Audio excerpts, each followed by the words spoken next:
Hello, I'm George. I'm a board member of the University City Historical Society. I'm here to introduce a new project that we're doing. They're virtual house tours. We're going to be opening up a couple of houses to our UCHS members as a way of engaging with you while many of us are kind of stuck at our homes during the COVID crisis. We've had to cancel some of our usual spring activities, so we're looking at this as a way to engage with our members. So we're going to start with me. I'm going to take you through a little tour of the inside of my home, and hope you'll join, so stay tuned. I'm going to start you off outside here. So this house was built around 1860.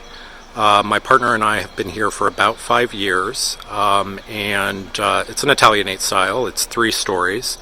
It's actually detached, so we're probably one of the relative few single houses in West Philly, but it's pretty old for West Philly, and it was built as a speculative house, so it was actually rented out for many years originally. And no attributed architect, inspired probably by Samuel Sloan, but otherwise a pretty typical Italianate style house. Mostly original on the outside with the exception of this second floor bay here. That was probably added around 1900, and we'll go inside.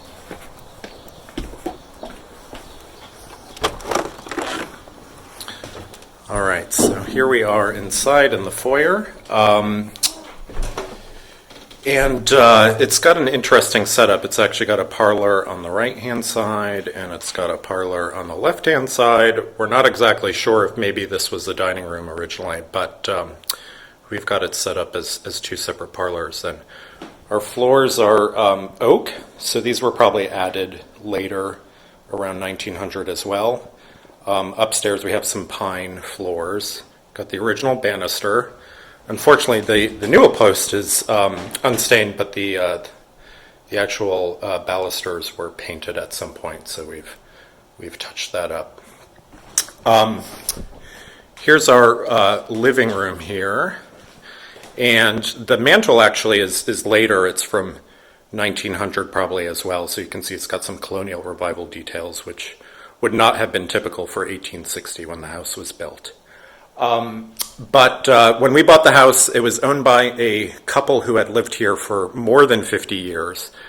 Everything in the house was painted beige, all the woodwork, all the walls, even the ceilings, I'm pretty sure. And so we've tried to inject a little bit of color into the space. We've also tried to restore, add details where appropriate. So here we go, and we actually added the crown molding here. We added the lighting. This chandelier was not here. There was no light fixture there, so we actually added that.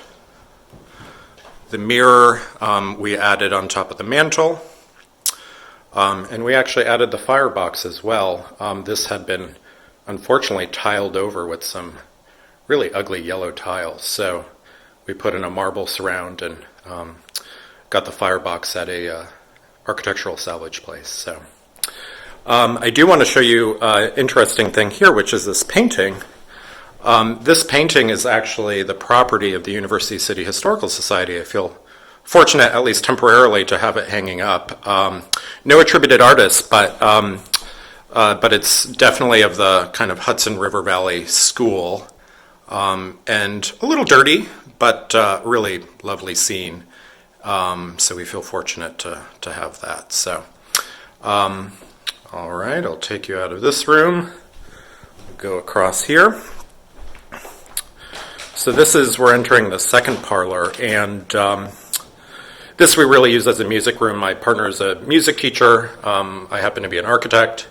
I should say we've done most of the renovations in the house ourselves. So that's one way to save a little bit of money with these old houses.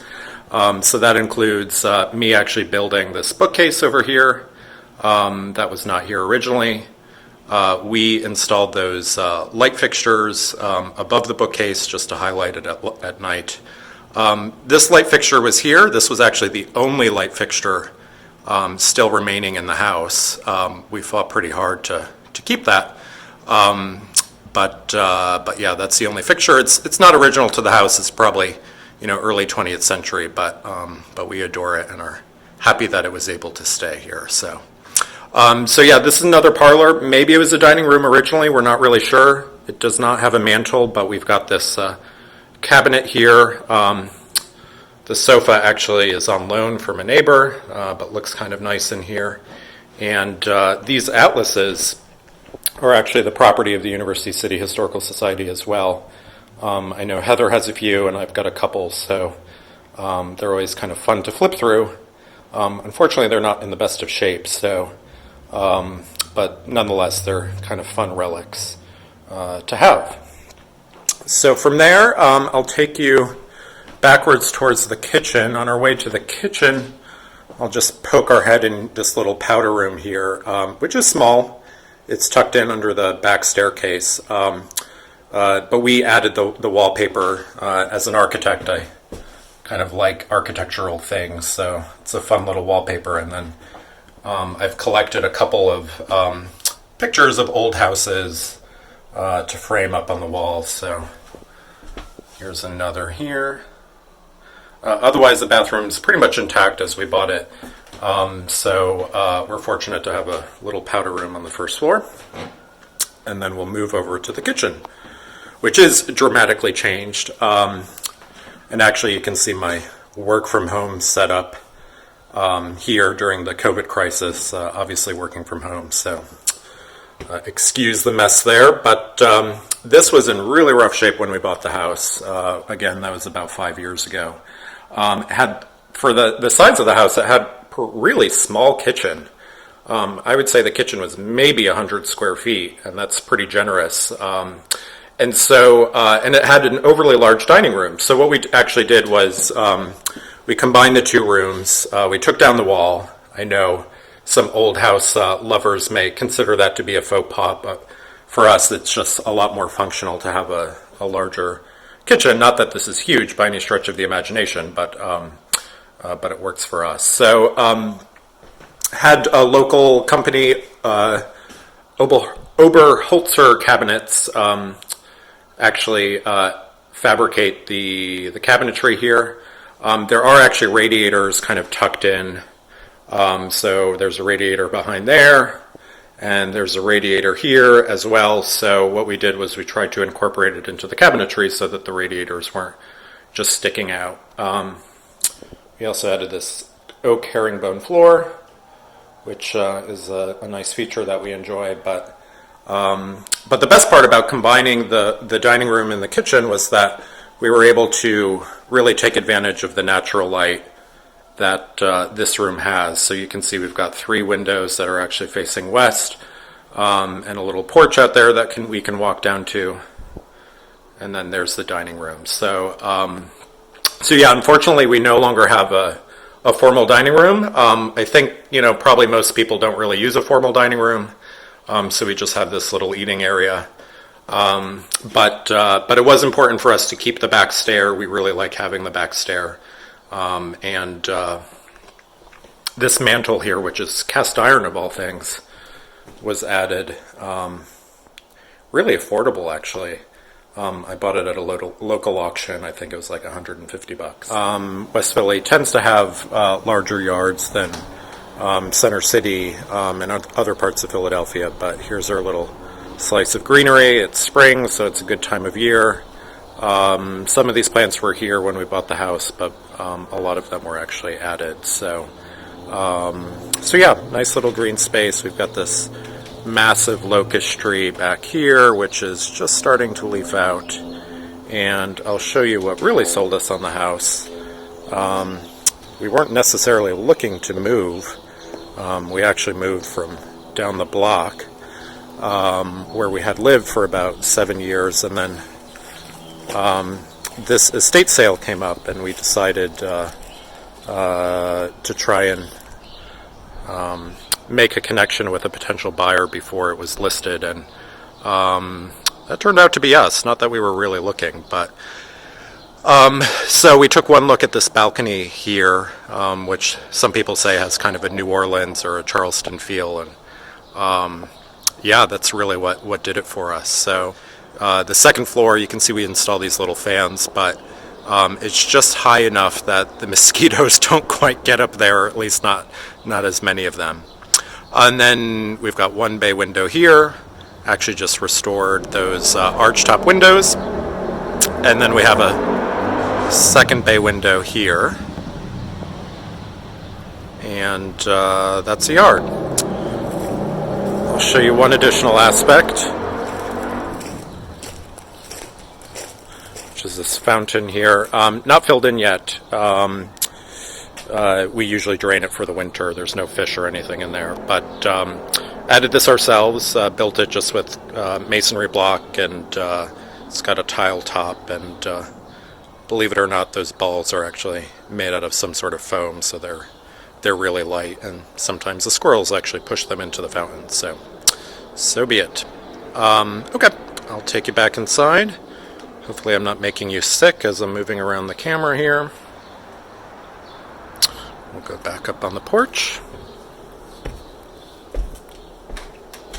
I should say we actually, these windows were here, but we made the openings larger when we renovated the kitchen, so we dropped them down to the floor. They would have stopped at about here, but since we have the yard and we have the porch, we essentially turned them into doors. Our house is listed on the Philadelphia Register, so we had to get them approved by the Historical Commission, but that turned out to be a really easy thing to do. So if anyone has any questions about that, let me know. Back in we go. House has a pretty traditional center layout. This light fixture here was added. When we added it, we actually took out a lot of knob and tube, and we did that ourselves. And I'm happy to say that we're mostly knob and tube free at this point, so just kind of been doing it one room at a time. I believe this is the original door, and we'll take you upstairs. Up we go. This landing is pretty interesting. I'm going to try and spin you around here for a second. We call it our MC Escher landing because that goes down. This goes up to the bedrooms. This is the servants' stair. We actually rent out our third floor, so we've got an apartment up there. And that goes back down to the kitchen. And then, believe it or not, this actually goes back up to what's a back parlor. So yeah, it's kind of a weird, definitely disorienting staircase. They all kind of land at this point. House does have some cool features. So we're fortunate we've got this glass here. It's a little dirty, my apologies, but some etched glass. We've got some corbels here, plaster. And we have an original gas light. It's not functional, thankfully. And going to go back to what was the original study, we believe. And some more cool features. Again, we've got some etched glass, if you can see that, on this door. This I would love to be able to strip. And actually, I'm going to show you a future project, which is the woodwork in here has all been painted, but I started kind of sanding it back just to see what was under there, because we do, believe it or not, have an original photo of this room, or somewhat original. It's from 1890, and it shows that the woodwork was either painted dark or stained, which for a house of 1860 is actually pretty unusual, but because most of the woodwork back then would have been painted, but there you have it. So yeah, so we have an original photo here. I'll see if maybe we can add that through the editing software so we can see what the room was like. There would have been carpeting pretty much everywhere, but here's where the flooring goes back to pine. And we've got shutters on that window. They're original and operable. Obviously, it's all been painted. And then again, we've got some really cool glass here. Only the upper sashes have the glass. The lower sashes are actually clear. And then we have a fireplace, which is working. So we've had it relined, but it is working, and we can see it in the photo from 1890 that it was there. The only other thing that was removed, we've got the original crown molding in here. There used to be, I guess, like a picture rail that ran across the room. That was removed. I guess they added these radiator pipes at some point, but there you go. And I'll show you our medallion here, which no fixture here, at least not yet. But this is kind of fun too. So this is a really great room. We use it as our TV room. You can say hello to our guinea pigs here. They're probably hiding. Yep, they're in their little hidey holes, but we do have 2 guinea pigs. And we'll head back. This bathroom was renovated in the 60s, so it's got some retro features. We kept the teal tub, so unfortunately we didn't have the original clawfoot tub, and we kept the floor that they added in the 60s. It's actually in really good condition. It's like a terrazzo material, and so we kept it. That was a way to save some money, but we updated the tile, and we added some cabinetry, and added the medicine cabinet, updated the vanity. And this was our primary bathroom. Believe it or not, we actually just had one working bathroom in our unit, and now we have 2, which we added a second a couple years ago, about 2 years ago. So we'll go up to the bedroom space. Actually, before we do that, here's our door to the balcony, just to give you a little bit better perspective of the yard.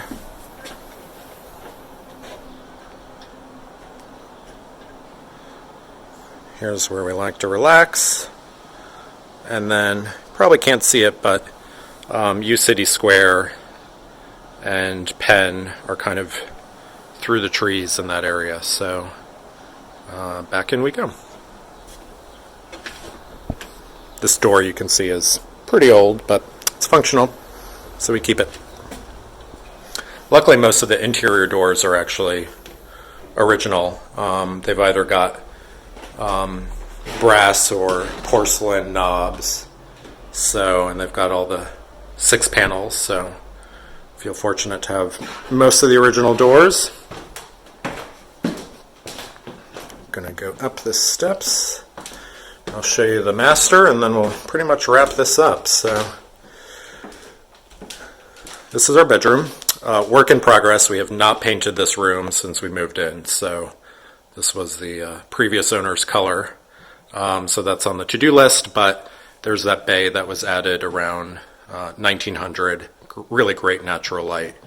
I don't think they use this as their bedroom, but that's what we use it as.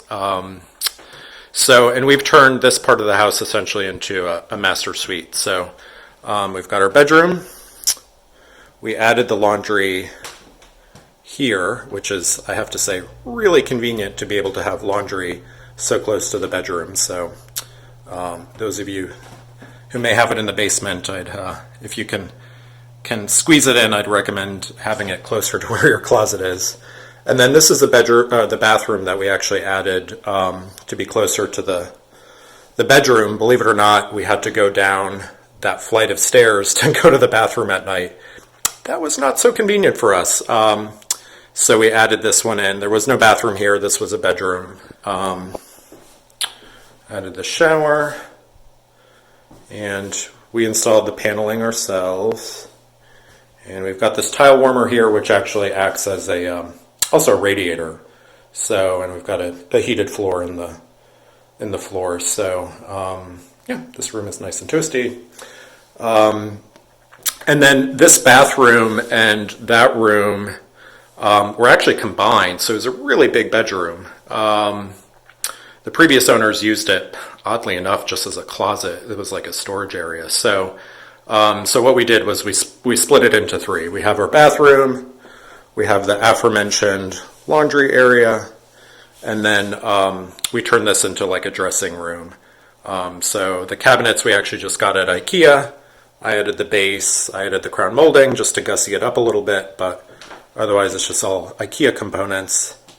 And then this is our dressing room with a nice big window. And then we opened up this wall to connect to the bedroom. So there's the bedroom, we've got the dressing room, and then this connects over to the bathroom. So it's a really nice layout. We feel fortunate to have it, at least that much space. And this room did have a closet. Not huge, but I guess for the age of the house, it's kind of nice that it had a closet. And has this original sink. We don't use it. Pretty sure the piping is lead, so we haven't fixed that yet. So it's mostly decorative at this point. Needs to be cleaned up a little bit, but kind of an interesting feature. And then just to show you that not everything's perfect, we've got holes in our wall where we were doing some electrical work. We'll have to patch that. So there's definitely still work to be done in the house. All right, and then this connects over to what is home office here, which we just fixed up. We still have a couple more things to do. Keith is a teacher. He's been teaching from home, so he's been using this.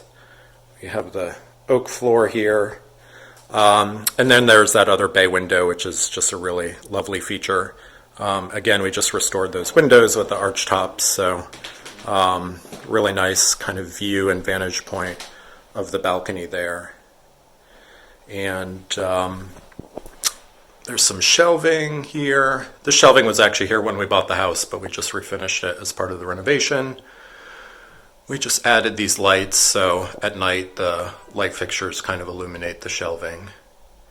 And fixed up the plaster in here. So painted the doors black up here, which was kind of dramatic. I kind of like it, so I think we're probably going to paint some of the other doors on the house black too. So that's the second floor. As I mentioned, we have a tenant on the third floor, and so I'm not going to show you the third floor, although we do have a couple rooms up there for ourselves. But staircase kind of goes up and back down. And appreciate you guys coming on the tour. Hopefully, I don't know if this was fun or boring, but hopefully you guys got a kick out of it. We do miss being involved with our members at the Historical Society, and now that we're kind of stuck inside, it's a good time to maybe take on some house projects. So hopefully you guys were inspired, and appreciate you coming along. So with that, I'll say goodbye and hope you guys have a great day. Take care.